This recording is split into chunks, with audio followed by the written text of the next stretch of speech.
সম্পর্কের সবকিছুই যখন অসাধারণ মনে হয় আর হঠাৎ করেই আপনার ভালোবাসার মানুষটি চলে যায়, কোনো ব্যাখ্যা ছাড়াই, কোনো শব্দ ছাড়াই।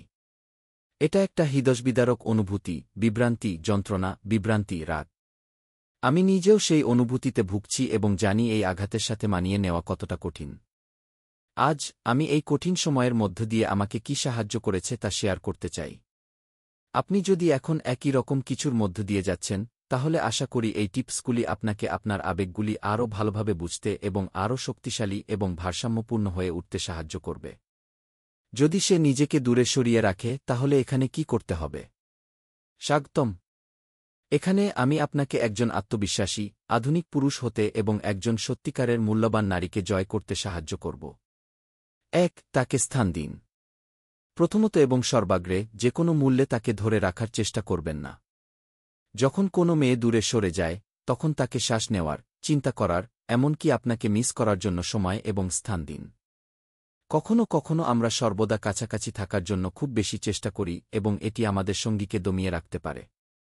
স্থান বিচ্ছেদ নয়, বরং তোমাদের দুজনের জন্যই তুমি আসলে কি চাও তা বোঝার সুযোগ। ২. অনুমান করো না। পরবর্তী নিয়ম হল, জিনিস নিয়ে অতিরিক্ত চিন্তা করো না। আমাদের মন পরিস্থিতি তৈরি করতে, দোষারোপ করার জন্য কাউকে খুঁজতে এবং এমন ব্যাখ্যা খুঁজে পেতে ভালোবাসে যার অস্তিত্ব নেই। অনুমান করার চেয়ে সরাসরি সত্য জানা ভালো, যা কেবল ব্যথা এবং উদ্বেগ বাড়ায়। ৩. নিজের উপর বিনিয়োগ করো।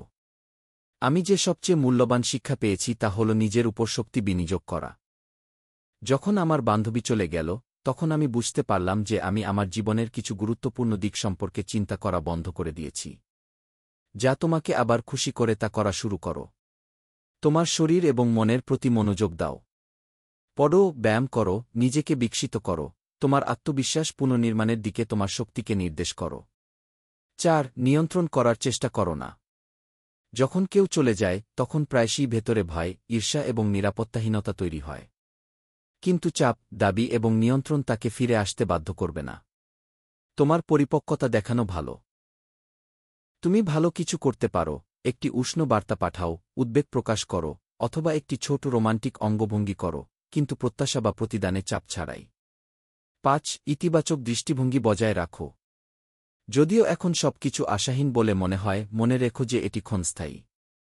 সময়ের সাথে সাথে প্রতিটি পরিস্থিতি পরিবর্তিত হয়। অভ্যন্তরীণ বিকাশ এবং আপনি যা নিয়ন্ত্রণ করতে পারেন তা উন্নত করার উপর মনোনিবেশ করো। হয়তো তোমার এখনও পুনর্মিলনের সুযোগ থাকবে, কিন্তু এখন সবচেয়ে গুরুত্বপূর্ণ বিষয় হল নিজেকে হারানো নয়। ৬. তোমার অনুভূতি সম্পর্কে কথা বলো। যদিও তার স্থানকে সম্মান করা গুরুত্বপূর্ণ, তোমাকে সম্পূর্ণরূপে নিজের মধ্যে প্রত্যাহার করতে হবে না। তোমার অনুভূতি সম্পর্কে সৎভাবে এবং শান্তভাবে কথা বলো। দোষারোপ বা চাপ দিও না, শুধু তোমার আবেগ প্রকাশ্যে এবং আন্তরিকভাবে প্রকাশ করো। এইভাবে তুমি আরও গভীর সংযোগ তৈরি করতে পারো এবং একে অপরকে আরও ভালোভাবে বুঝতে পারো। ৭. তার সিদ্ধান্ত গ্রহণ করো। যদি সে চলে যাওয়ার সিদ্ধান্ত নেয়, তাহলে তা গ্রহণ করো। সম্ভবত তার জন্যও এটি সহজ ছিল না। সম্ভবত তার অনুভূতিগুলি সমাধান করার জন্য তার সময়ের প্রয়োজন। সম্মান দেখান এবং চাপ ছাড়াই এই পর্যায়ে তাকে কাজ করার সুযোগ দিন। কখনো কখনো সত্যিকারের ভালোবাসা প্রকাশ পায় ছেড়ে দেওয়ার ক্ষমতার মধ্যে। আমি আশা করি এই টিপসগুলি সহায়ক ছিল। আমি জানি এই মধ্য দিয়ে যাওয়া কতটা কঠিন। কিন্তু মনে রাখবেন, আপনি একা নন। আমরা সকলেই ক্ষতির যন্ত্রণা অনুভব করেছি, এবং আমাদের সকলেরই আরও শক্তিশালী হয়ে ওঠার ক্ষমতা রয়েছে। সুডঙ্গের শেষে সর্বদা আলো থাকে।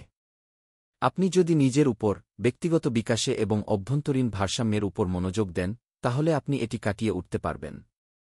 শেষ পর্যন্ত দেখার জন্য আপনাকে ধন্যবাদ। সাবধান থাকুন এবং আমি পরবর্তী ভিডিওতে আপনার সাথে দেখা করব।